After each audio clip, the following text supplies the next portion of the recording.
generations ago, my ancestors built lives in the high desert of New Mexico.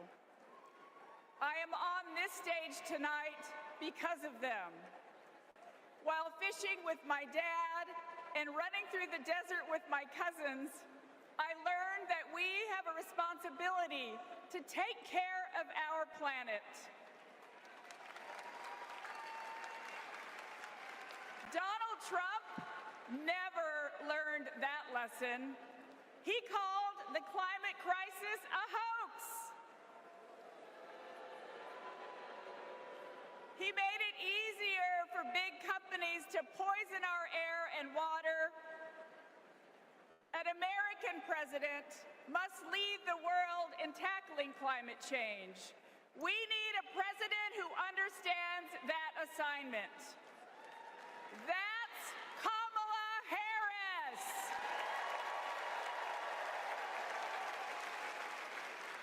I know her record. She held polluters accountable for spilling oil into the San Francisco Bay. She defended President Obama's Clean Power Plan in court.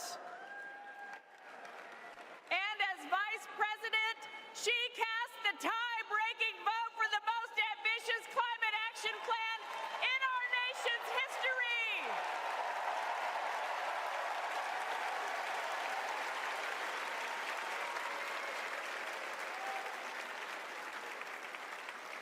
Kamala Harris and Tim Walz will fight for a future where we all have clean air, clean water, and healthy communities. Let me go back to the lesson I learned in the desert Southwest. We all have a role in protecting our Earth for future generations. So let's all be fierce and let's make Kamala Harris the next President of the United States. Thank you all so much. Thank you. Thank you. Interior Secretary and former New Mexico Member of Congress, Deb Haaland. Let's go back down to Laura Barone Lopez, who I'm told is with the Wisconsin delegation. Laura? Hi, yes, I'm here with Terry Winkman. She's a first-time delegate for Wisconsin and a registered nurse. Terry, just tell me what you're thinking about right now as you're here in this moment, and it's your first time being a delegate. I'm thinking about the impact that this election is going to have on a lot of the issues that have meant a lot to me in my lifetime. I've lived with a good portion of my life having choice about healthcare decisions, and now I have 2 daughters, and I'm concerned about their future, and I'm also very concerned about the expansion of healthcare for all. I've been a nurse, like you said, for almost 20 years. And I've seen a lot of people with a lot of health issues and having to make decisions just solely based on what coverage they have and what treatment they can get or have access to. And those are huge issues, I think, on the ballot that we've got to work on and get Kamala Harris and Tim Walz in office. And have you always been politically active, or is this something new for you? I have always been peripherally pretty active. So in college, I worked with sexual assault survivors on my college campus. I also took some classes at the Paul Wellstone Institute at the University of Minnesota as well. So Paul Wellstone's always been kind of a huge, inspiration to me. And I would say that I have done a lot of volunteer work, and the biggest piece for me, it's not necessarily politically, but I have been on our school board in my small rural town in Jefferson for about 10 years now. So public education, I've always been a strong advocate for keeping our public education system strong and equal for all. And you're from a pretty red county in Wisconsin, correct? Correct. And are you sensing any change in a red county like that? I am. We look at the data, a group of me and some other women in the city of Jefferson. We look at data every single election, whether it's small, large, a primary, a major election, and we do feel like we're moving a little bit more in the purple direction. We've got a little bit of blue adding in. I do think that this is also more consequential. I am meeting a lot more people who in 2020 voted for, voted, and they were Republicans and have been pretty strong Republicans, and over the course of, the last 4 years are realizing the impact that Donald Trump had in 16 to 20, and they're kind of like, I'm ready to jump ship, and I'm ready to not do that again. So I do think, although they are lifetime Christians and conservatives, and they will call themselves Republicans, I'm finding more and more people that think this is too consequential to allow this particular Republican to get into office. That's fascinating. Thank you so much, Terry Winkman. Amna and Jeff, she's sensing somewhat of a change in her red county in Wisconsin. Laura Barone-Lopez, thank you so much. Thank you to Terry as well for taking the time to speak with you. Amy Walter, back up here, there's another person I've been meaning to ask you about. We spoke a lot about earlier Trump campaign being out counter-programming. We haven't heard a lot from the campaign of Robert F. Kennedy Jr., the independent candidate who we know was pulling votes largely from Trump more recently. It's now reported he could be considering ending his campaign this week, possibly endorsing Donald Trump. What kind of impact could all of that have on the shape of the race? I'm so glad you asked, Anna, because I have been communicating with the folks who do polling for us at that very question. What would happen based on the polling that they conducted for us? That is about 2 weeks old. So when we looked at who RFK voters were most recently, and we asked those voters, okay, if you had to choose for one of the two major candidates, who wasn't RFK, who would you pick? About 40-something% of them said, I'd go to Trump. About 25% said they'd go to Harris. But a big chunk were undecided. And so what the pollsters came back and said was, if that breaks down similarly, that basically the Trump people go to Trump, the Harris people go to Harris, and then the undecided just kind of sit out. They don't show up to vote. It's not going to have much of an impact.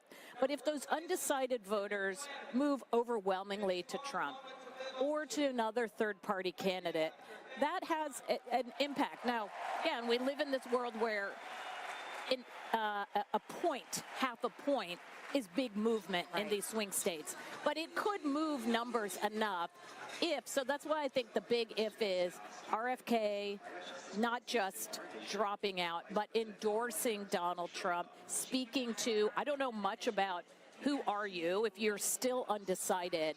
Is it because of somebody who says they're an RFK voter? Are you undecided because you really don't want to choose between the two candidates? You really want a third-party candidate, and you're going to stick with that person, and if there's no third-party option, you're just not going to vote?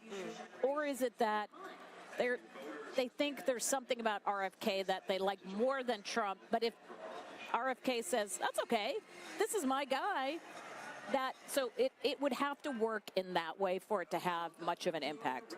Let's head back to the convention stage because Congressman Maxwell Frost, he's the first member of Gen Z to serve in Congress, represents Florida in the House. Here he is. I'm Maxwell Frost, and I'm proud to be the first member of my generation in Congress. I'm also proud to represent Central Florida. You might expect me to talk about how climate change will impact our future. But as a Floridian, as a Florida man, I'm here to tell you that the climate crisis isn't some far-off threat. It is here. Donald Trump and J.D. Vance think they can divide us by saying this crisis is some type of hoax. But I've walked the streets of communities that have been forced to rebuild after hurricane flooding destroyed their homes. I've heard the stories of immigrant farm workers made to work in horrid conditions exacerbated by this crisis. And I felt the scorching record heat and know that climate change can sometimes feel like an unstoppable force.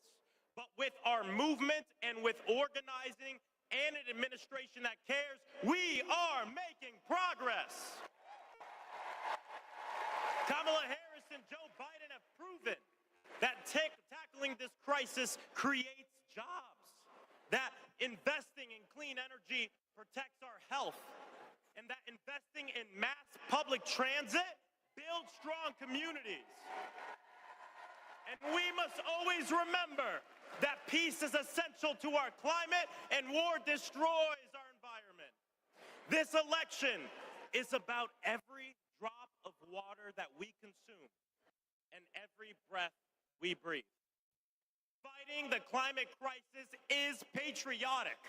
And unlike Donald Trump, our patriotism is more than some damn slogan on a hat. It's about actually giving a damn about the people who live in this country. Because when you love somebody, you want them to have clean air. When you love somebody, you want them to have safe drinking water. And when you love somebody, you want them to have a dignified job.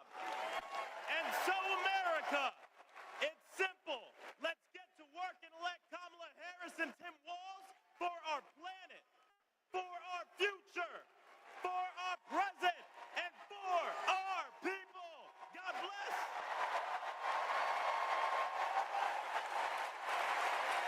And that is Maxwell Frost, the youngest member of Congress representing a district in Florida, with a rousing speech there on the convention floor.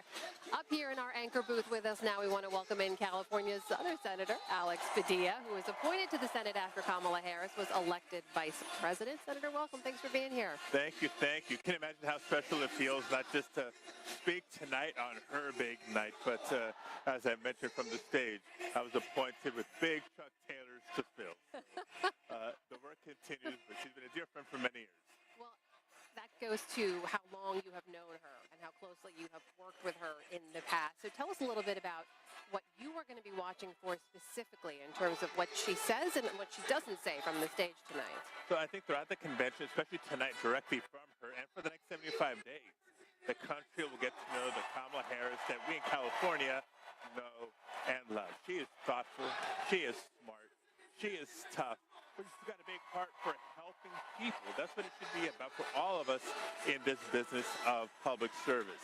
And I've just seen it time and time again, from her days as district attorney, from her days as attorney general, certainly as my predecessor in the United States Senate, as vice president these last 3, almost 4 years, and certainly for the next 4 when she becomes the president of the United States. I'm getting chills on my goosebumps here. Well, look, we're told that she spent the last couple of weeks going back and forth to her alma mater, Howard University, where she's been practicing this speech, writing, rewriting this speech.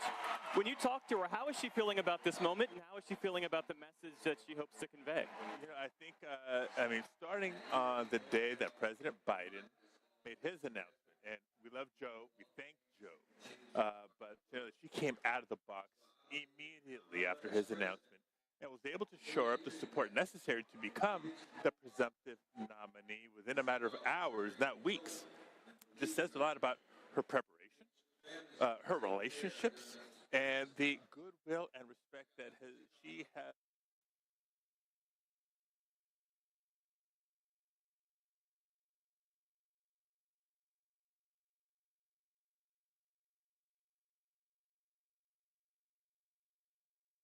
While she got her degree. Kamala Harris knows what it's like to be middle class. It's why she's determined to lower healthcare costs and make housing more affordable. Donald Trump has no plan to help the middle class, just more tax cuts for billionaires. Being president is about who you fight for, and she's fighting for people like you. I'm Kamala Harris, and I approve this message. Are they really going to spend all day streaming college football on DirecTV? Can you blame them? They've got the biggest rivalries. And bowl games. Speaking of, Frank, run a slant to the bowl of chips. Bobby, button hook to the salsa. What are you going to do, Coach Prime? Don't question your coach, man. Does back pain keep you up at night? It literally keeps me awake. But I found a bed that virtually eliminates pressure points and joint discomfort. This Safa mattress has 884 lumbar zone pocketed coils that adjust to my body's curves and movements. I bought it because it's endorsed by the American Chiropractic Association. But I'm keeping it because I'm finally getting the healthy sleep I deserve. A heart attack? Do they have life insurance? No. But we have life insurance. John. I'm trying to find something we can afford. Fortunately, in only a few minutes, SelectQuote found John a $500,000 policy for only $29 a month, and his wife Anne a $500,000 policy for only $21 a month. Go to SelectQuote.com now and get the insurance your family needs at a price you can afford. SelectQuote. We shop, you save. We're excited to do business with you, but before we sign, I gotta ask. Sure, anything. We searched you online, and Maybe you can explain this? Can't believe that garbage is still coming in. That is so false. Frustrated with your online search results? Call Reputation Defender today to join tens of thousands who've improved their online reputation. Get your free reputation report card at reputationdefender.com or call 1-877-866-8555. Sleepy? Headaches? Dry skin? You're probably dehydrated. Try Liquid Labs Rapid Hydration. It's packed with all 5 essential electrolytes, tastes amazing, and way less sugar than sports drinks. Rehydrate and feel better with Liquid Labs. Grab Liquid Labs in the Walmart vitamin aisle today. Do you need more space? You need a General Steel building system. Text TRUCK to 59583 to start designing your customized space. That's TRUCK to 59583 for same-day pricing on your personalized steel building system. Text TRUCK to 59583 before prices go up. I'm Jeff Zeleny at the Democratic National Convention in Chicago, and this is CNN. What's up, everybody? Steph Curry here. I know you all know I played for the Golden State Warriors, but man, what a great honor it was to represent Team USA and go out there and win that gold medal at the Olympics this summer. And that unity on and off the court reminded us all that together we can do all things and continue to inspire the world. That's why I believe that Kamala, as president, could bring that unity back and continue to move our country forward. This is about preserving hope and belief in our country, making sure families can be taken care of during their most precious times. I got to visit Kamala with my team in the White House last year, and I can tell you one thing, I knew then and I definitely know now. The Oval Office suits her well. So in the words of Michelle Obama, do something. Go vote. Be active. Let's show out in November like never before. It's been an honor for me to represent our country. It's an honor to support Kamala. So let's all do our part. God bless. Steph Curry speaking to the crowd here. David Axelrod, obviously this is the final night. What are you expecting? What does Kamala Harris need to do? Look, this has been a good week for Democrats, and there have been a lot of great speeches, and they've positioned the party and they've positioned her in the mainstream, in the middle class, and in ways that I think are very helpful. But now she has to carry the ball. This is her convention, and there's so much Americans still want to learn about her, and they want to hear her tell it, and they want to hear her tell it in the framework of her own experience and from the depths of her own experience. I think that's what we're going to hear tonight. This is a big moment for her. I think how she delivers this speech and how it's received will ultimately put a coda on this convention, or it'll put a damper on it. I think she's going to do pretty well. It's so interesting, Audie, you look at the Republican convention, there was so much lead up to Donald Trump's speech, and then when he actually spoke, it sort of deflated a lot of what they had tried to do all week. Obviously, the pressure is on to Kamala Harris. Well, first of all, Donald Trump had to tell his story of an assassination attempt, right? So, very different atmosphere. Let's listen into let's talk to Colin Allred. Hey, everybody. I'm Colin Allred, a congressman from Dallas, dad to 2 perfect little boys. And this November, I'm going to beat Ted Cruz.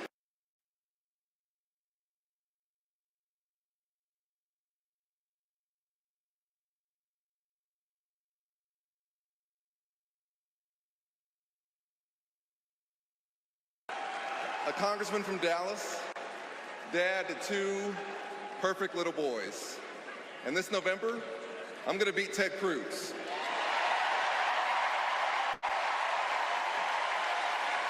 And I'm so proud to be here to support our next president, Kamala Harris. You know, like Kamala, I was raised by a single mom. Mom was a public school teacher who often worked 2 jobs to make ends meet. So when we talk about lowering costs, I think about the times when we went to the grocery store when I was growing up and swiped the debit card and said a little prayer. But my mom and my community in Texas gave me a chance to chase my version of the American dream. I played football at Baylor and in the NFL. Before becoming Hello there, you awakened wonders. You are joining me and Neil Oliver live in the UK for our Kamala Harris watch-along exclusively on Rumble. Now, it could be going for a while, Neil. It could be 3 hours before we get a glimpse of Kamala. How do you feel about that? I can't really understand why that could possibly be. I must admit, when you invited me to this, I thought the DNC would be a very slick, well-oiled operation, and it will be like that, and that you would know when the next thing was going to happen because we would be trailing it. Well, the possibility that we just this idea that we just have no idea where she is or what she's going to do or when is. We've got no power over this, is essentially what's happening. We're at the moment watching the CNN output, and we are so grateful that you're watching along with us. I'm talking to you, Corey Witness, and Trish McLeod, and Ara Dalton, and Cryptic Eye, Steel Toad. Thank you. These people have no dignity. I think they're talking about the DNC. My favourite comment so far has been... my favourite comment so far has been, "This is boring. When's Hulk Hogan going to tear his shirt off?" Which I think is the kind of spirit. Everything okay back there, guys? Neil, move your mic in, mate. Oh, Here you right. go, Okay. old bean. Okay. Everything other than that, everything okay? Better. So bear with us while we just adjust to this. Like the Kamala presidential bid, this is the early stages of this. We're good, all perfect. Love it. Well, what channel are we watching? At the moment, we're watching CNN, and but we'll move between CNN and PBS's coverage, I reckon, in order to ensure perfect coverage. Actually, this is a lovely setup, isn't it? I prefer this to the normal show. It is. There's a considerable slump factor on the couch, though. In 3.5 hours, I think we could be prone. Wait, there's no question about it. Prone is likely. Now, let's see what this... Now, for the DNC has introduced a family. Let's have a look at a family. To prepare for a stillbirth, I needed care. Oh, that's sad. But my state's abortion restrictions kept it from me. I miscarried in a bathroom. I'll never forget my husband's face as he tried to stop the bleeding, trying to do what doctors should have been doing. When I reached the hospital, I'd lost nearly half the blood in my body. I can't change the past. This is actually a very complex idea that's being conveyed now, because it's a pro-choice piece with a family and an infant. So that's a complex bit of live, I would say, I don't want to use the word propaganda, but there's something so sort of sensitive at its core. But it's such a, what I've been struck by, Neil, watching this convention so far, is the extraordinary amount of strategy that goes into managing our perception of, say, Joe Biden's eventual dismissal and extraction, how that's being framed, how we've been invited to view like legacy figures like Bill Clinton and the Obamas. And this is the first time I've seen anything where sort of members of the public have been deployed like that. It's very, it strikes me as the kind of thing that plays very much to what I would expect from US culture. We've always talked at home about how practiced everyone in America seems to be in front of. It's difficult to imagine that if the same idea was playing out in the UK, that they would offer up people, say in as sensitive and heartbroken a situation as that. I was working as a post office master, and then they accused me of nicking all the money. It turned out it was a bleeding computer that done it. Eventually, this was proven over time, but it was too late. By then, my reputation had been besmirched, and I still haven't had my letters. But they can deliver. They can all deliver. Everyone from every walk of life, everyone from every part of America, they can all do it. They can all do it effortlessly. Yeah, like everyone that you're likely to encounter is like an accomplished speaker. That the speaker, that's sort of one of the great advantages of our American cousins. We flip to the PBS coverage now for a moment. Let's see what the angle is here. Over the last 4 years, 19 million new business applications have been filed. Like Trump, I grew up in Queens, but unlike him, I built my business with grit. That's my story. That's the American story.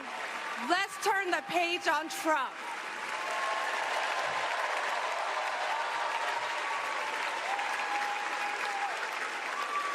feels a bit Eurovision-y. I'm Eric Fitz. And these are my sons. And now it's another family. This is a highlight reel, of course.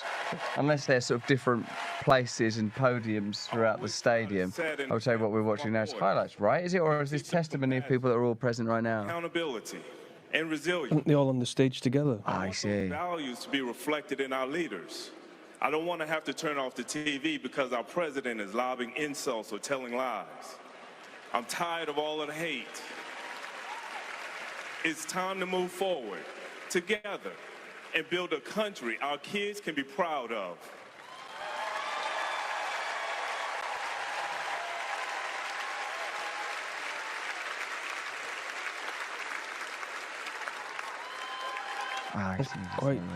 Yeah. They move into the circle. In fact, look, it's always going to be sympathetic, especially if you've been watching politicians for a couple of days, to see ordinary people. It's like a relief, isn't it? It's a real sorbet, a spiritual sorbet and a balm. Like, oh, wow, they're not well-practiced politicians. They're human beings. In effect, it's extraordinary to bring them out in this highly synthetic environment that it seems so far to be doing such a wonderful job of ignoring their needs. The moment I keep sort of citing is Billionaires Are Bad by Bernie Sanders, and then a billionaire being bought out that was like a good billionaire. Here's a good bit. It's drums. It's got to be good. Please welcome the Bulls' official drumline, Chicago's own Pack Drumline.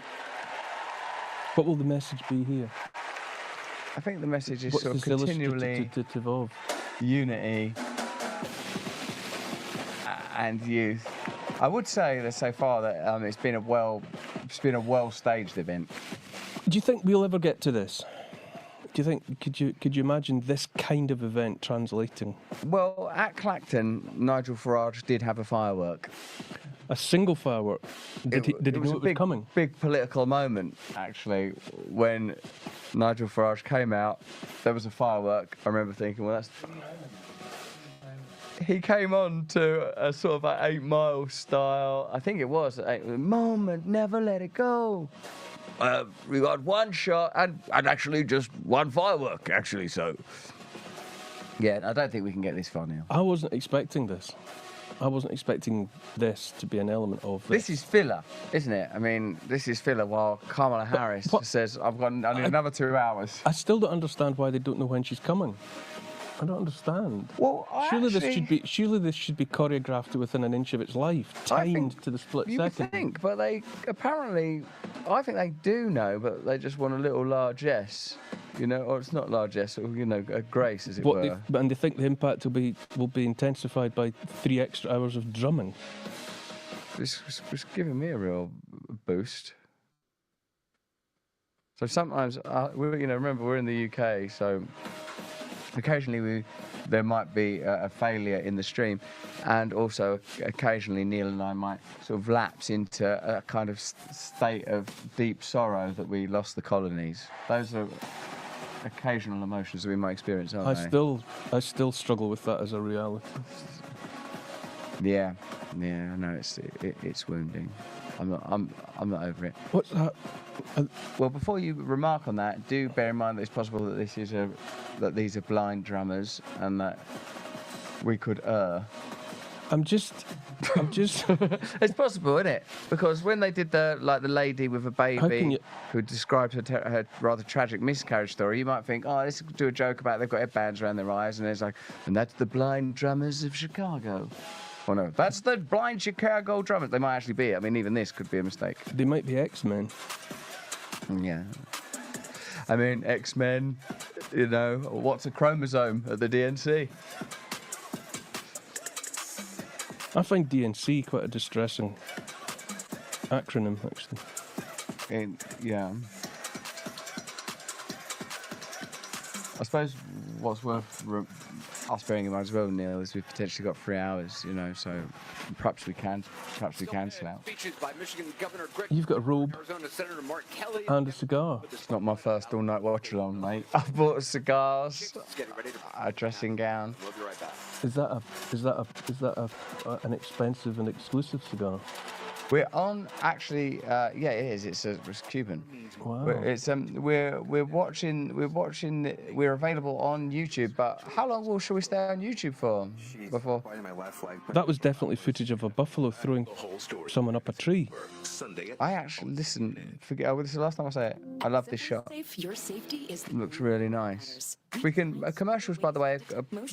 We should stay with them. emergency response. Someone mentioned, I saw earlier, So you can see what's when I mentioned that I might have worn Paddington Bear pyjamas, which I said in jest only, and someone said it wouldn't be as good as leopard print. Have you worn this on here before? Yeah, that's what I wore for the. Do you know, like, something I'm sort of slightly embarrassed to What admit? leopard print are they referring to? This very leopard print. I watched the Biden-Trump debate. It was quite late at night. We had Starlink. It was in my back garden. And I watched that entire debate, and I didn't notice anything unusual about Joe Biden's performance. I was like, well, this is what he always does. I smoked my cigar. I went to bed. The next day, people were like, he's actually got a bit too far there with the dementia. We're going to have to do something about this. And then began the sort of grind of Operation Kamala at that point. But I watched it live, and because I'm someone who watches Biden a lot, I didn't notice anything remarkable. Do you feel sympathy for Joe Biden at all, at any level?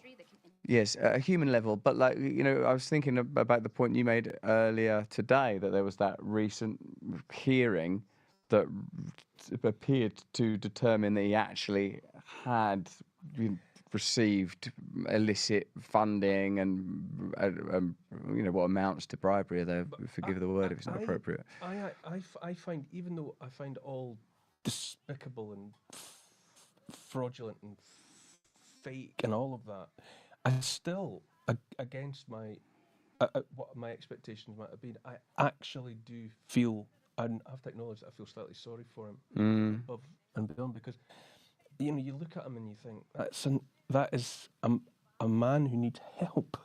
Yes, he needs help, and yet that's what we're dealing with, is a machine that would use someone to that extent. Yes, to, you know, exploiting the predicament that man is in.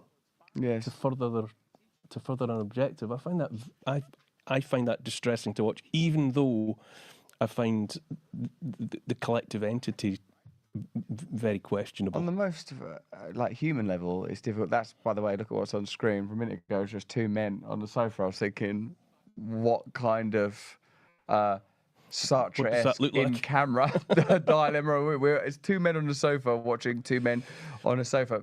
On the most human level, you can't help but be moved by the entire spectacle of a man with dementia decaying before you. But I suppose because, as you say, it's a symbol for so many other things, corruption, and also because you have continual access to Joe Biden's more potent former life in sepia colour, sort of bombastically condemning drug addicts, advocating for war. You know, that sort of somewhat diluted the sympathy. I like the bit where he says, if you have some controlled substances this big, you're going to jail. That will take everything from you. I love that's one of my favourite ones. These are their adverts. Yeah, this is CNN's output, and I'll just take a moment to talk to our friends in the stream, like Jess Rock, hello there, and Joey Odo, Kyle Rhino, and Elijah Fire. Pixel Done, all of you guys, thank you for joining us for this watch along with Neil and I. Remember, whilst you might be watching this on the East Coast or the West Coast or anywhere in between, above or below, Neil and I are actually the only people in Britain that are watching this right now, including the people that we work with. So please forgive us if we err.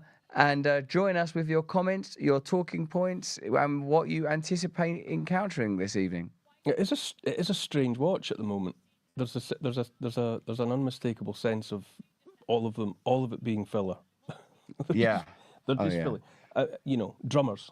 I've done enough award shows to know when I'm watching filler, or in those cases, providing it for 6-minute interludes while a stage was reset for Amy Winehouse to come out, which could take a considerable amount of time, given that she was Amy Winehouse. Linda said I sounded like Paul McCartney and that you don't. I feel like that's part of a conversation that started somewhere else and is going in another direction.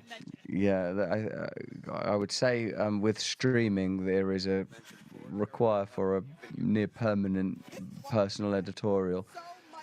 Let's have a look at the upsync on this moment of presumed hyperbole. Flag in their hand, they're singing the music, they're dancing. It doesn't matter your age, your color, your creed, who you love. Everyone is standing up and enjoying themselves. They are all waiting to hear the keynote speaker, of course, Kamala Harris. But there are a lot of rumors going around. There are some people who really want a certain someone to show up. But even if she doesn't, everyone is energized here. If there's one thing we have learned from this Democratic National Convention, it is that people feel incredibly energized, and they are all telling me one after the other. So there's a rumour, Gareth says, that George Bush is going to come. Now, they'll see that, I suppose, as an incredible scout, but I would personally see that as further evidence of the Uniparty's amalgamated power. George Bush's presence doesn't send the message of unity. It sends the message that I often see when they talk about aisle-crossing alliances of this is a one-directional locomotive that's entirely captured. Yeah, don't you think that's just Uniparty underlined, isn't it? You know, I see these ghouls when they all get together in that cross the aisle way, you know, sharing sweets and jokes together in it, and I watch it happen here as well. You know, when you see footage of, you know, Rishi Sunak and Keir Starmer glad-handing each other off camera, as it were. And likewise, when you see something like all of these, you know, aging ex-presidents get together as though none of the things that we were invited to think they cared about divided them. They were all able to get together on it and be together on it. And right, they're COVID parties. I get the sense that they were all at each other's COVID parties. There's also a strong sense of staged fun taking place here. And Tim Waltz is really... Is Tim Waltz leaning into it? If it's not Tim Waltz, it should be. Do you How want long a have drink? they... Please. How long have they... This is a long night. And we're supposed to be asleep. Do you need help with that? No, it's not that. No, I'll be fine. Are you drinking coffee? I was drinking coffee. How long have they been here now, that audience? They do seem to be having a lovely time. They do seem to be having a sustained, lovely time. Audiences in and out. Will they have been on their feet clapping and waving for hours? Yeah. Do you know, what would be good to watch, I think, with something like this, with any potential 3-hour broadcast, Neil, is how we, over the course of the evening, like you'll be able to see us kind of collapse and implode. There won't be this much verbiage 2 hours in. I'm telling you, this is 2 a.m. talk. This is like we're coming out very hard. Some people in the chat right now are saying that that Beyonce may come. Taylor Swift, yeah. Right, Beyonce, Taylor Swift. But you think it's George Bush? I mean, like, the Gareth says that it might be George Bush. That's I don't swinging know. to different sides of a spectrum, isn't it? It's vacillating wildly between Bush and Swift. But in a way, everyone's performing a kind of function here. In fact, that's one of the things, like, from the last couple of days, because we consume it, obviously, like I guess, like most people watching on X or elsewhere on social media, so you just see kind of clips. So what you begin to identify is how certain characters are deployed in order to perform certain roles, whether it's their real life miscarriage, the drummers, Taylor Swift, Pink. That's quite a list. What? Yeah, I think there's irony on that list. Am I wrong?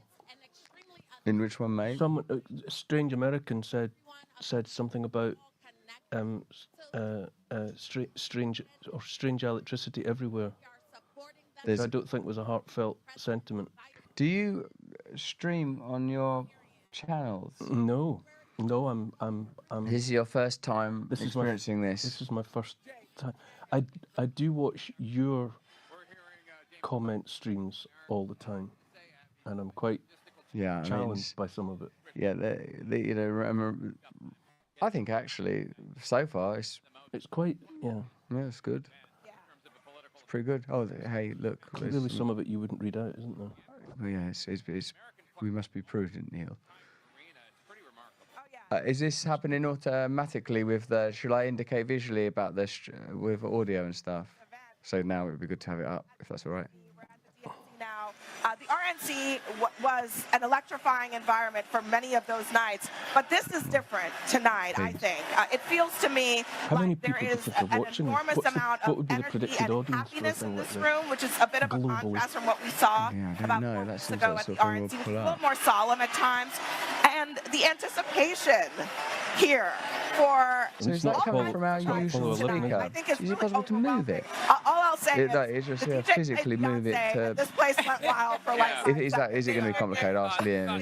Is it sort of tethered? You could see it on the screen in person to see this sea of American flags given out to all of the 21 million watched Obama on night 2. We're hearing. Definitely the watchword here tonight. It is not an accident that this is what they are leaning into. This is the theme of or another speaker, of course, Kamala Harris's just something that's more local would be amazing. I sense anticipation in the crowd. Republicans. There are the Chicks, formerly known as the Dixie Chicks, who are going to sing the national anthem. The Dixie Chicks. I'm going to sing the national anthem. Just chicks now. They've lost their Dixie. Chicks with no Dixies. They're just chicks. It is the DNC after all. I'm loving this already. Oh, say, can you see by the dawn's early light They've come in high. what so proudly we hailed at the twilight's last gleaming, whose broad stripes and bright stars through the perilous fight. She's got no trousers. For the ramparts we watched were so gallantly streaming. And We're gallantly streaming. Thanks for doing this, sitting up to this hour. It's very kind of you. Definitely can't read that stuff out at the moment. That's gone to a dark place. that our flag was still there. Oh, say does that star-spangled banner yet wave? If you look at your X, I beg your pardon? You'll see that it'll give you that this may yet be like one of those moments that people are really fascinated by. Like sometimes it just sort of passes by your eyes, like a meandering Joe Biden, and elsewhere it's been regarded as, what the hell was that? Meandering Joe Biden sounds like a country and western act.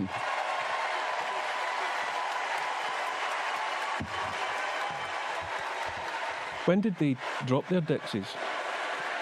It's probably sometime around the BLM riots.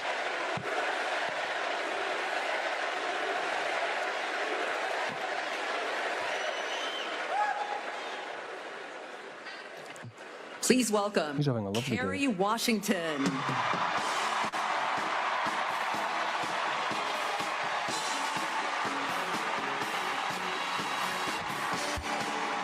Is she your favourite viewer? I actually am not To the final night of the Democratic familiar with National Convention. very well. It's not just me. The last 3 nights have been extraordinary. And tonight, we hear from our next president, Kamala Harris. Will it be soon? Now, as I stand here, I know that there are folks on social media already saying, go back to your TV show, shut up and act. But I am not here tonight as an actor. I am here as a mother, as a daughter, as a proud union member,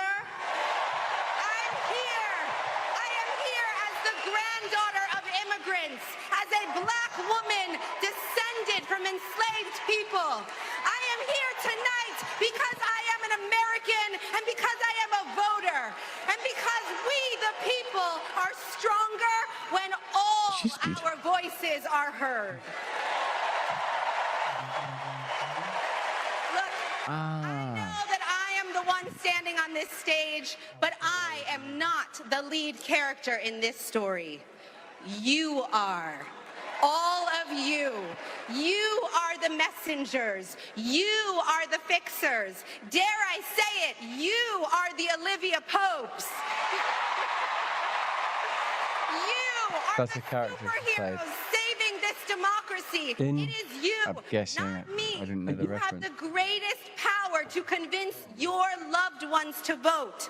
So, just like Michelle Obama told us, let's do something. Let's make a video. Everybody take out your phones. Everybody take out your phones. We're going to make a moment. Can somebody bring me my phone?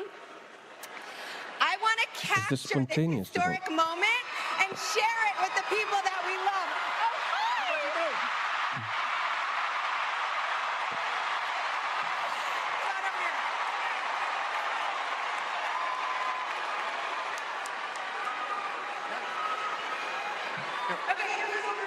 He's from... Take this video, guys. We're going to take it together. We're going to post it to social media. Text your friends. Send this message out into the world. When I say when we fight, you're going to say? Are you ready? Okay, let's record. We're recording. You ready, Tony? Yep, I'm ready. Okay, ready? When we fight! When we fight! When we fight! Are you ready for Kamala Harris to win? Good, because when Kamala She's wins, spunky. America wins. We did it! We did it, Joe! That gave me a real. I felt with that staged moment the feeling I often feel when with engineered moments of fun or joy, like a real sort of. In fact, this is a reference only for the British that are awake right now. Neil Kinnock's "We're All Right" moment, which was said to have lost in that election against Thatcher. I didn't find it much like Neil Of Kinnock. our future president's name. You know the moment I'm referring to. I know the meaning you're referring to, but... Hear me out. Confusion is understandable. Disrespect. It gave me a real shudder. It gave me like a sort of that. Could reduce heating bills. I can keep myself warm on that. Here to help me are some very special guests.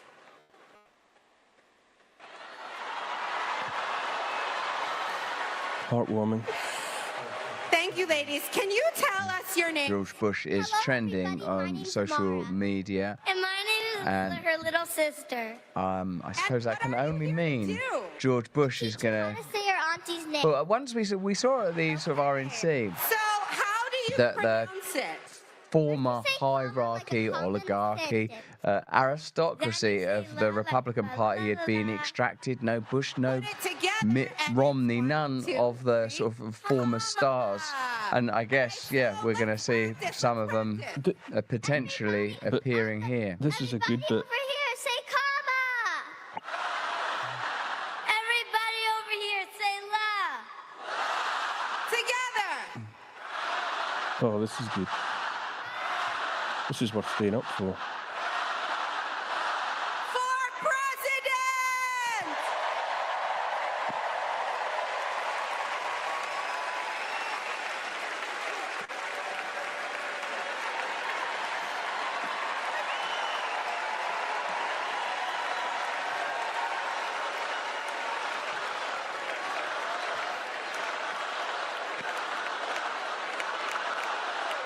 Oh, I was joined in there. I thought I went with that there. Paul, did you? I was picked mate? up by the cadence in the room. My head's still moving.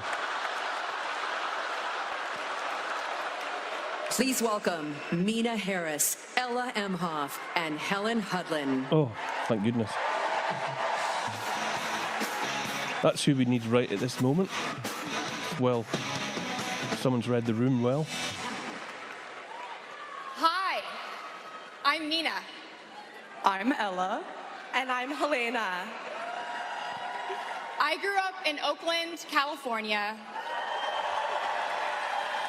in a house full of extraordinary women. My mom, my grandma, and my auntie, who showed me the meaning of service, helping her sister, a 17-year-old single mom, fighting for justice for the American people, and still cooking Sunday family dinner.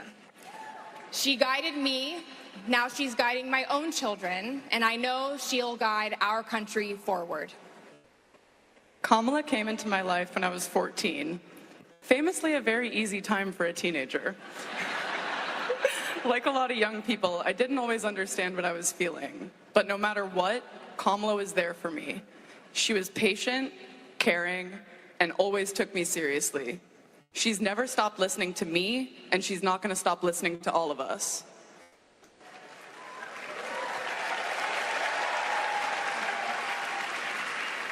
Kamala Harris is my godmother. To me, her advice means everything. Whether it's pursuing my passions, making an impact, or finding hope when the world doesn't feel so hopeful. She taught me that making a difference means giving your whole heart and taking action. She's fighting for economic opportunity, LGBTQ+ equality, and reproductive freedom, because we are not going back. She's fighting for social justice, health justice, environmental justice, and she isn't alone. We're all in this fight together. So let's keep up the fight, let's keep up the joy. And let's elect this extraordinary woman as our next president.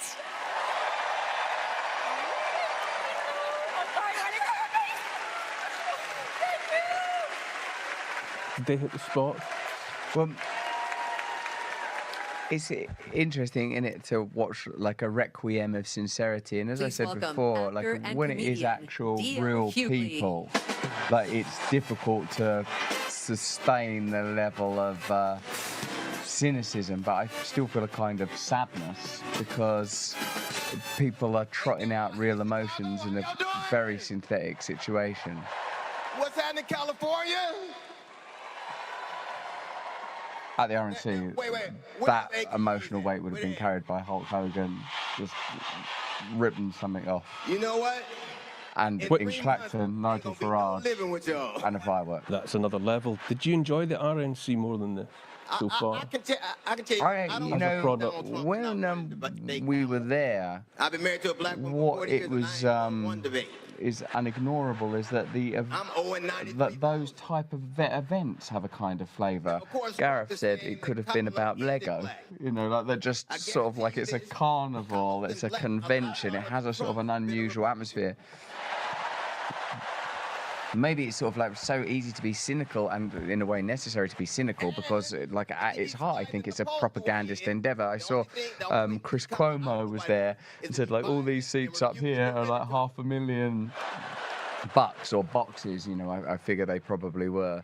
And all of the rhetoric is about sort of social justice and progress, but an event like this is an extraordinarily expensive thing, and it's about the maintenance of power. It's about change. I don't feel it's not cynicism that I feel. It's a sort of disbelief. For a younger woman.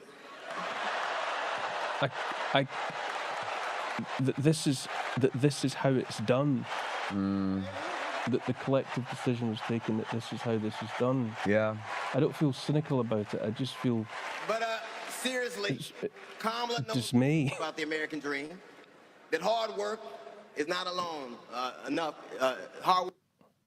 Like if you watch the kind of conventions of the 70s and 80s, it's much more matter of fact as an fair. Even then, when America still knew how to do a parade, still knew how to do hyperbole and propaganda, but compared to this is the first time where I thought, all right, it's the same. Like, they of course use the same people that would do the Oscars or do the Grammys or whatever. You know, like I sort of saw, the architecture's the same. That's what I mean. That's what I mean. Is this how this is how this is done? This is about preparing to make a decision about how the most powerful country in the world is run. Hey, this might be a good time to switch the speaker, actually. I should have done in the first place. I learned. If that's okay, just because. Exactly what she promised to. I believe that your apology should be. And is it manually that we're doing dipping audio? It's happening.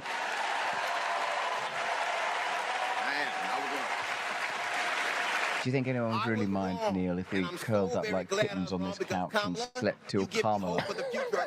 Well, that's what I mean. I think we could swap and fail. You sound like your head there, my head there. Head, feet, head, feet. That future CNN are 1 minute behind but only if we're the PBS output. The 47th president of the United States of America. Just means, I suppose, that in the cutthroat world of social media, you know, people are 1 minute on, they're watching the PBS feed.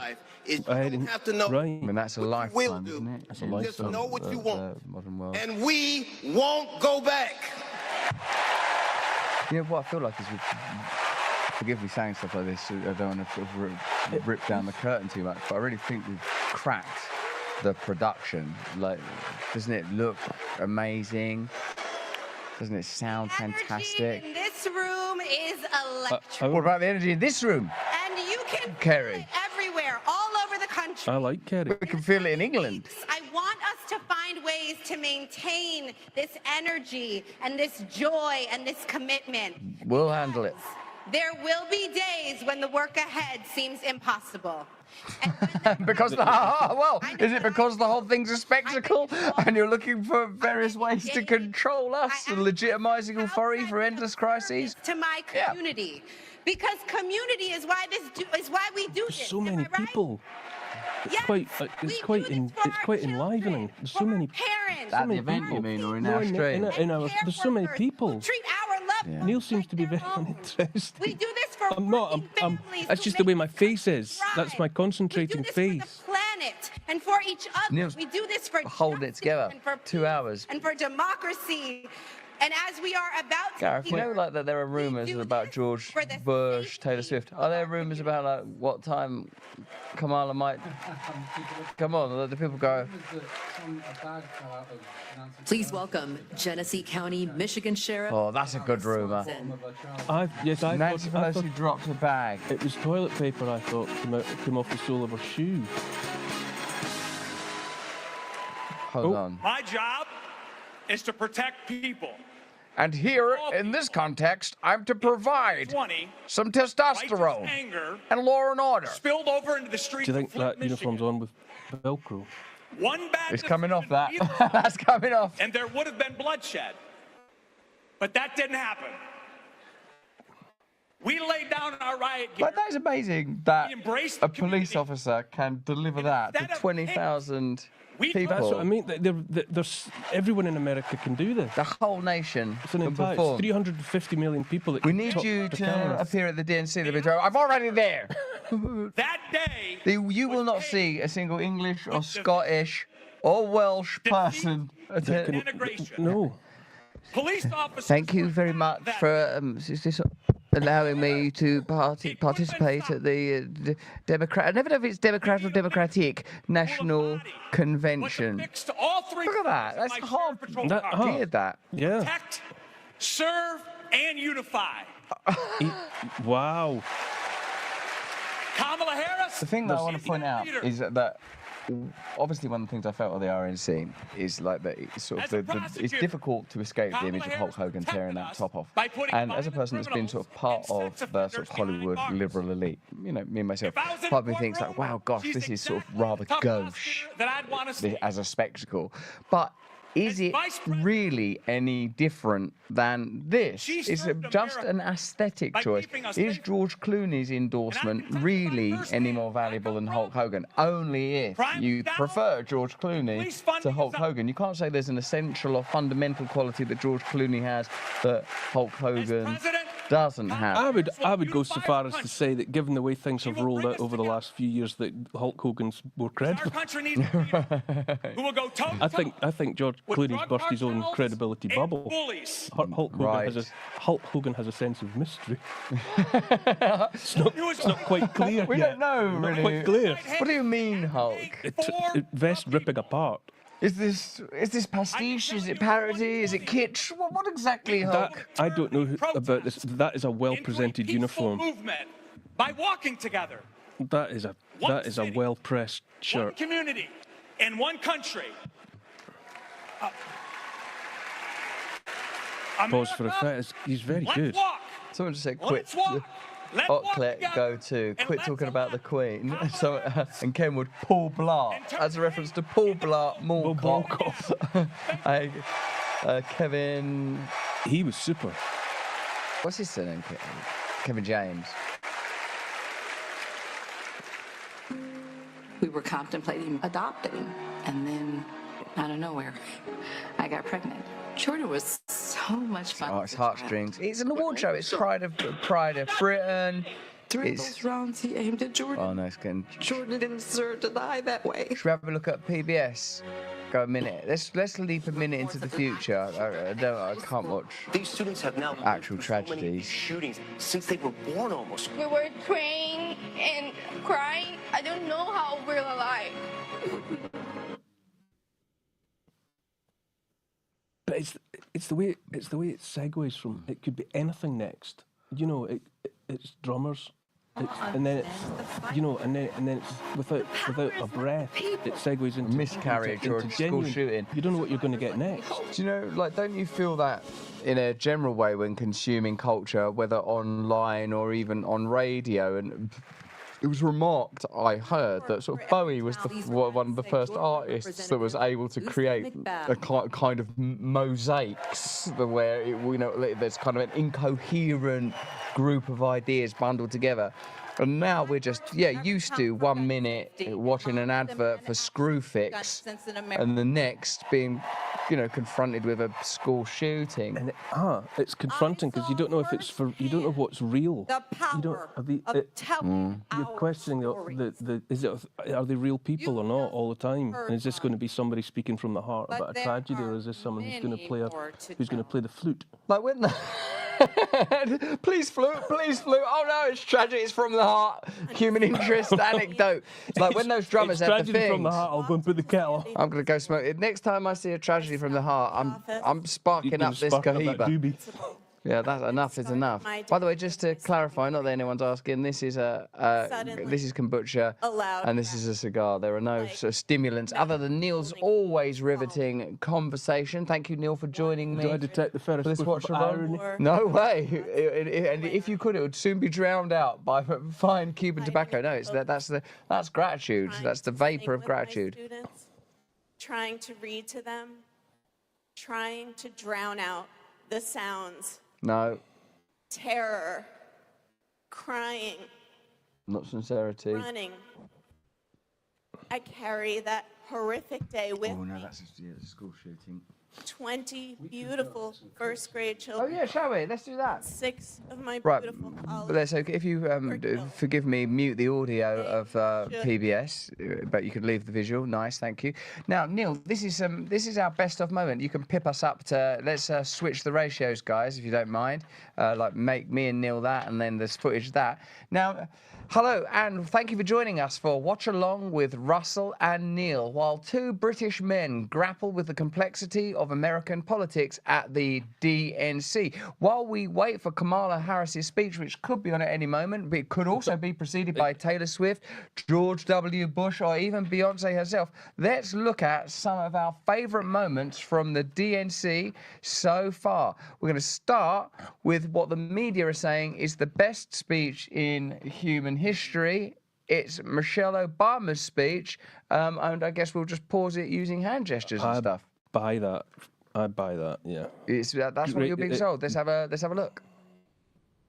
It's on for If you got they got a copy of this in there. Yep. Let's have a look. Oh, and we can leave them in. That's nice.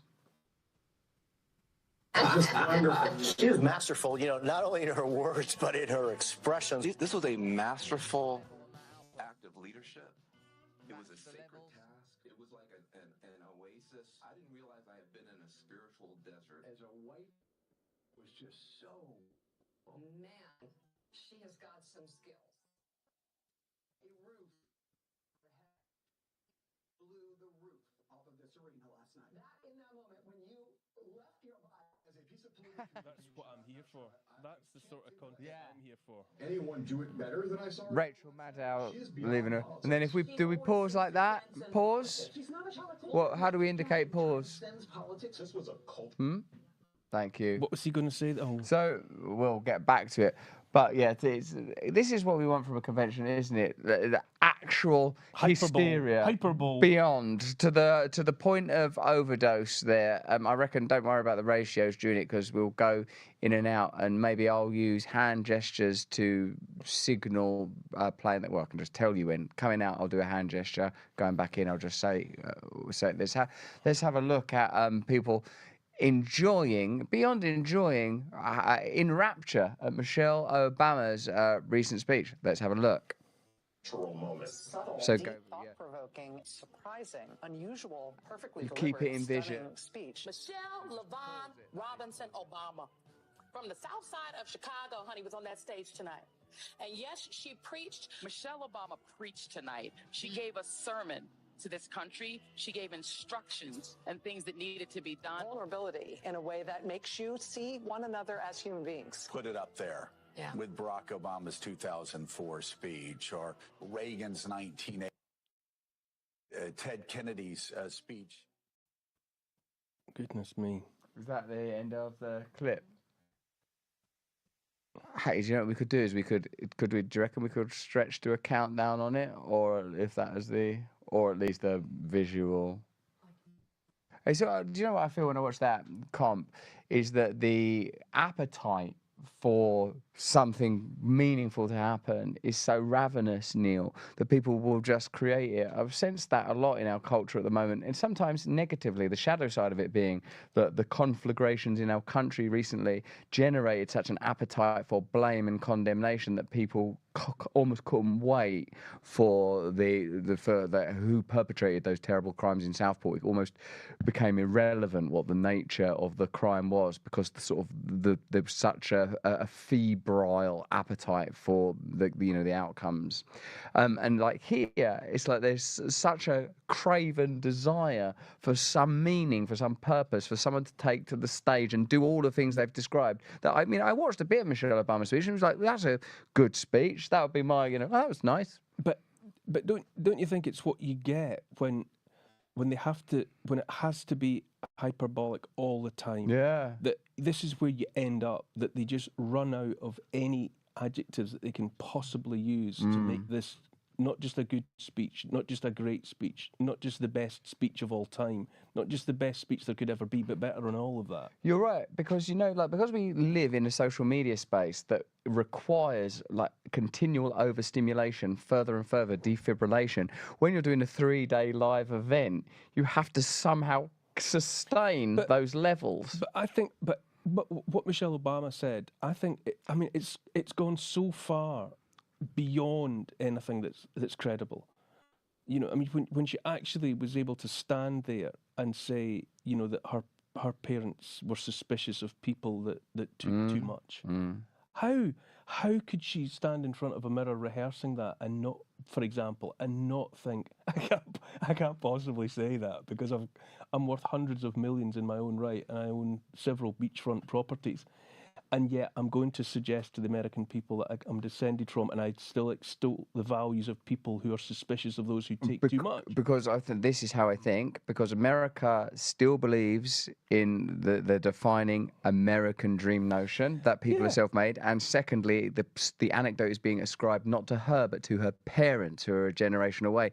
And thirdly, and perhaps most importantly, because we have become completely uprooted from meaning at all. Once you've untether an event like that from reality, you can say anything. There are so many continuing examples of hypocrisy. There's no requirement. Do you really believe, Neil, that that there'll be someone that go, don't say that, because watching this you'll go, hold on, you guys have just done a Netflix deal for 50 million quid. People are going to think it's hypocritical. No, they'll say, well, no, we would counter that by saying it's your parents that said it, it's the American dream. And also, mate, like, look at what's happened in the whole pandemic era. We're just sort of collapsing continually with new information. You've got no time for people to assess something like that. That's subtle almost. But just in and of itself, just if you just take it as a speech in its own right, just look at the content. Why would she connect her parents, her mother, saying that her parents were suspicious of people that had taken too much, when she is someone who is not an exemplar of those values? You just go another way. Why did she's setting herself up for her own fall? She shouldn't have. There's no logic to invoking her mother saying, "Don't take too much." There is no fall. Well, what follows now is endless eulogizing and hagiography immediately afterwards. No one on CNN or anywhere other than us, a couple of poor British fellas spilled on a couch, are going to point out the hypocrisy of that, and elsewhere on social media and people that are paying attention. But there's too much. It's too quick. It's too continual. It's too incessant. The function of Michelle Obama in that context is the authenticity and integrity. Gareth called it the other day when he said what the DNC is this year is a rebrand.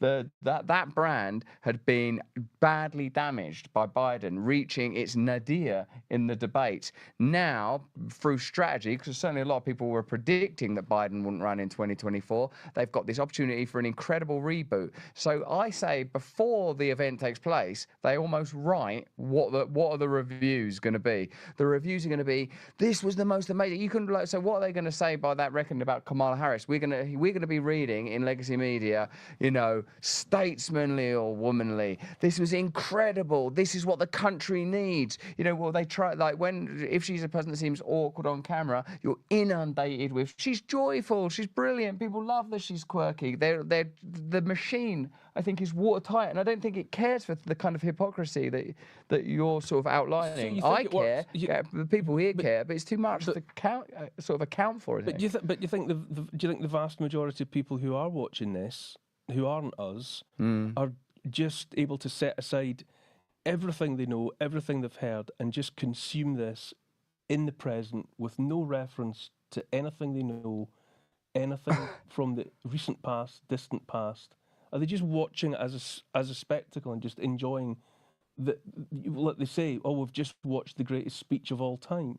Even though a moment's reflection would say, well, it wasn't, it was bollocks. Yeah, because I was watching, I've got a book called The Greatest Speeches of All Time, and one of the speeches it has in there is one of the leaders of the ghettos in Poland, whose job it is to go and to appeal to the parents that they have to yield their children to the concentration camps, and that the speech that person has to give, elsewhere in it is Martin Luther King and it's Churchill and it's all the great best speeches of the 20th century, and it's full of dialogue, or in that case I suppose monologues, that are evoking such incredible spirit. And I think in the absence of it, we just sort of pretend it's there, because obviously what you talk about all the time on your show, Neil, is ultimately it's only 2 years ago that all this stuff happened, and we're just pretending that it didn't. We almost can't take it on board. And I feel like, I love your point. What are the general consumers? Because if you watch the chat on Rumble, what most people are thinking is this thing is total bollocks. But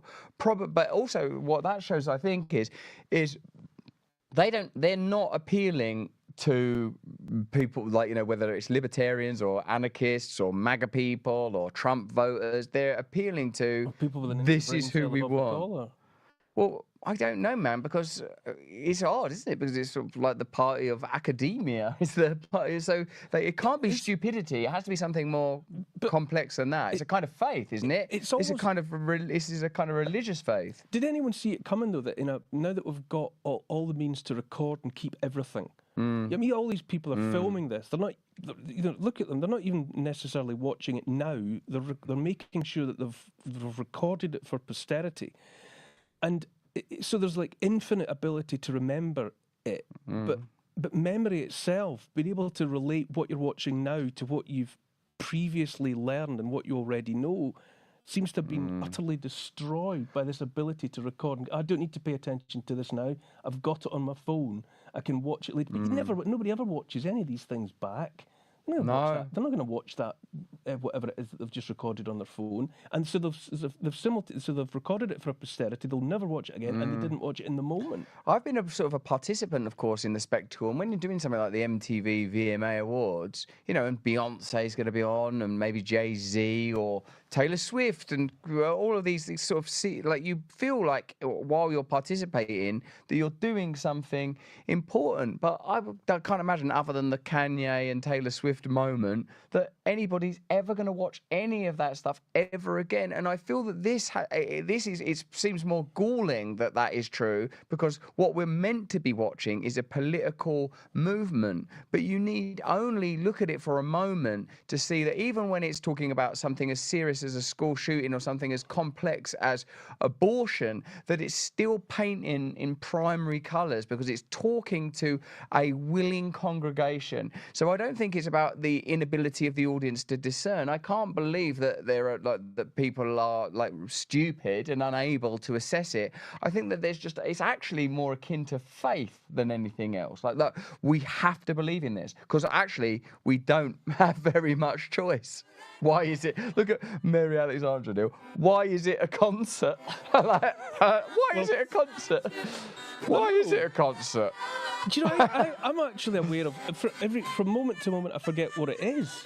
Yeah, like, what is this? Yeah, we're waiting on, I'm already forgetting that we're waiting for Kamala Harris. Like, we're doing it. You're doing it while you're talking about it. That's the best speech I've ever seen in my life, Michelle Obama.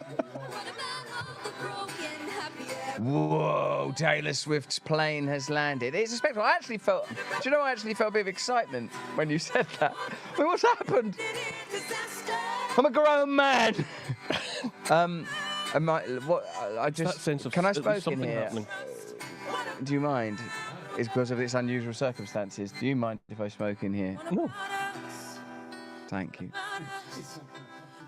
I just thought I would ask all of you, and I'm very So it's definitely, glad. so it's not... Otherwise I'd go out and smoke it outside. And it's weird, actually, again, by the way, like... Taylor Swift, right? You can see Taylor Swift is obviously an extraordinary, or actually an economy, it was announced to me. She's like an economy. She affected the GDP. She's a small country. Make sure you get all those syllables.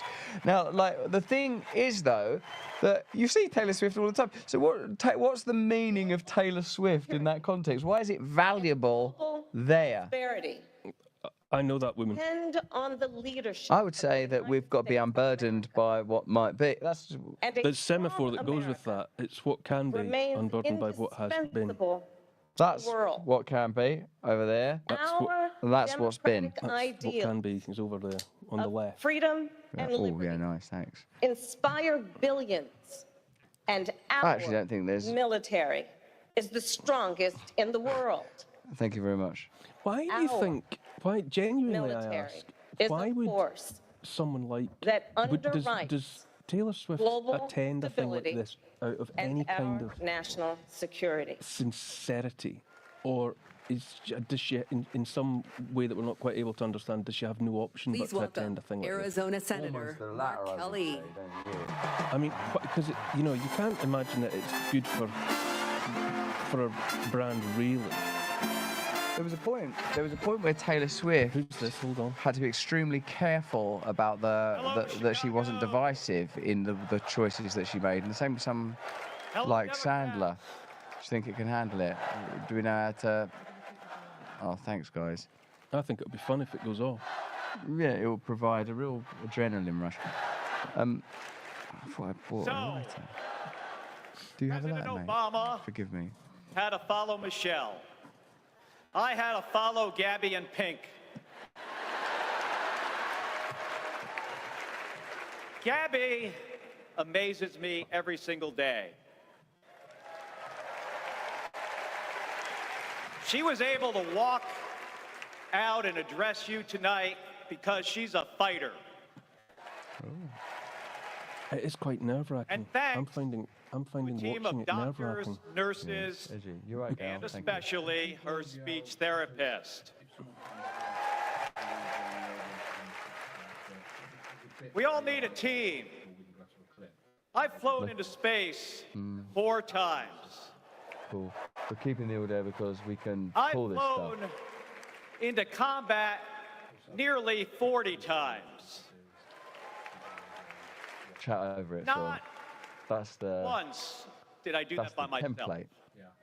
It took a team to accomplish We're going to do a mission. clip. It always does. I flew in the Navy during the first Gulf War. America rallied our allies to kick out a tyrant who invaded a neighbor. Today, Vladimir Putin is That's testing brilliant. That's brilliant. I mean, yeah, actually, that's That's what I mean. strong. That's what's so nerve-wracking because Iran, there's no way to predict North what they're going to Korea, follow, what will and follow especially what. China. You know, they go from Watch something, closely. you know, desperately, whatever, What's Trump's answer? our man serious and Gareth heartbreaking. makes a fantastic Russia to point do, and of these are his like that. words, not mine. What did George represent Whatever when it the was hell they necessary for him to represent? He represented the an invasion into Iraq under Vice false President Harris pretenses. He has always he was the Trump illegal of war. his Support era. NATO, He was he's an idiot. Ukraine. And now that it's convenient, he's invited in. He's a avuncular. He does watercolor paintings. people. You know, nothing has any meaning. Michelle Obama's speech can be the best speech in history. George W. Bush the can be Senate Intelligence reinstated Committee as an elder and a hero because nothing has. And I'm saying this from a non-partisan perspective. I'm not saying that the answer is for Hulk Hogan to come out and tear his shirt open already know either. But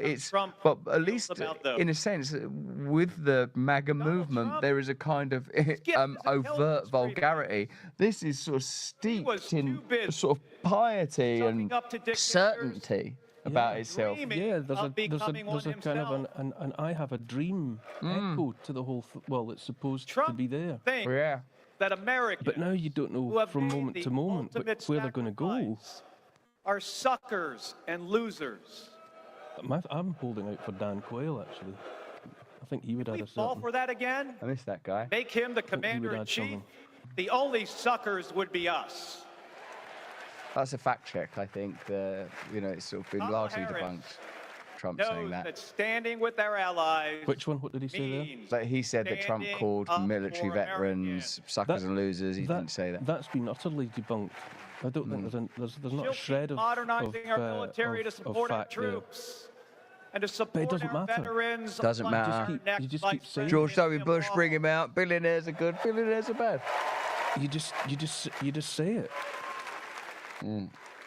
The world laughs at Trump, literally. But folks, it is not funny. When he was We get a few president, giggles out of It's not that bad. meant but a the joke. world was laughing at us. The Hey, I threats like having we you in the face room, were gal. Too serious. Little comment. Sacrifices Taylor Swift, George our Bush. servicemen make are too sacred. There's a cat there. The Got Neil. alliances How's that treating you? we've spent decades Do you want a bet? building Are too critical. Something terrible. Would you might have to say like a Scottish That's phrase like, I what's feel at Peely stake Wally? Something would you have to sort of say something, announce something really Scottish. choices. I might say it and do that with my bottom lip like you But did in with yours. Arizona, Peely Wally. this You didn't almost turn your mouth election inside out then. It's been a while, Neil, but I can still do it. We'll win in the same way we launch rockets into space and land. What are you fighter jet saying now? What? carriers Rockets? As Trump one did- team Is on it one true? mission. Not that matters to say that State by the world state, laughed more at America when it was voter Trump by than it's laughed voter, at America with coming Joe together. I mean, No country, hasn't Biden been much more value in that than regard? ours at solving big If that's what you're Comedically. after. Yeah, He's been a better foil. On November as 5th, fodder for let's prove that casual, America is cruel still laughter. the leader the I would world say needs that today. Biden's been funnier. I did feel like we used to discuss, why is this never coming up on late night talk shows? Why are they never saying, that's a bit mad that he's done that? And, you know, it was never regarded as fodder except for in peripheral media spaces or online media spaces, which could no longer really be called peripheral due to the changing dynamics. Yeah, I think he was pretty funny. Trump's funny, deliberately. The incontinence meme was compelling. You never got that with Trump. The incontinence meme was compelling. You won't get this kind of commentary with many other commentators in our space, I'll tell you that. I always thought it was ironic that Trump's very name was onomatopoetic in that regard, but the Chief of Staff, the one you could deliver CIA was Director, Joe. and Secretary of Defense. Look, this is actually what you expect at a convention. Is so, old guy. Look, I've been doing this a while, but like not like Pink and a bunch of children.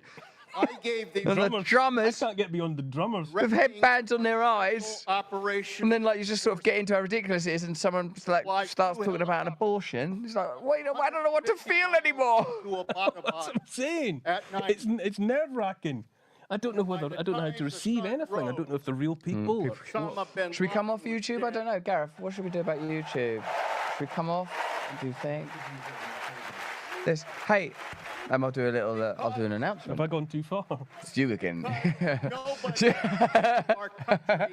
Well, I've told you. I'll get my coat, shall I? Now, get my dressing gown. Firstly, YouTube, I'd like to apologise for Neil Oliver, Just for being here. Shouldn't be on here at all. You know where he stands on the important issues. I joined the wrong queue. Our warriors need Sit still. I'll tighten that neckerchief in a moment. We're going to leave, and we'll be doing this on Rumble. Thank you for watching us. Remember, we continually put our content up on YouTube, but our intention is that you join us. You see the we monolith, and I used the word we there for you. I culturally appropriate. To your left, you see that's the moniker of Rumble, just by your mic stand. Rumble is our home. Rumble is what we believe in. We're streaming on YouTube simply as a gateway drug to invite you to the purer high that's available on Rumble. That's why we're leaving YouTube, because even that drug analogy is the sort of thing that get banned. I mean, Rumble look at for the cognoscenti, isn't it? I mean, look at the chat. All right, so we'll be seeing you. We don't need to do a countdown. We're going to watch Kamala's speech. Remember, we're in the UK doing this. We don't feel very well. I don't even smoke. I mean, this is just an attempt to keep myself vivid. So yeah, if you watch it on YouTube, smoking before the end.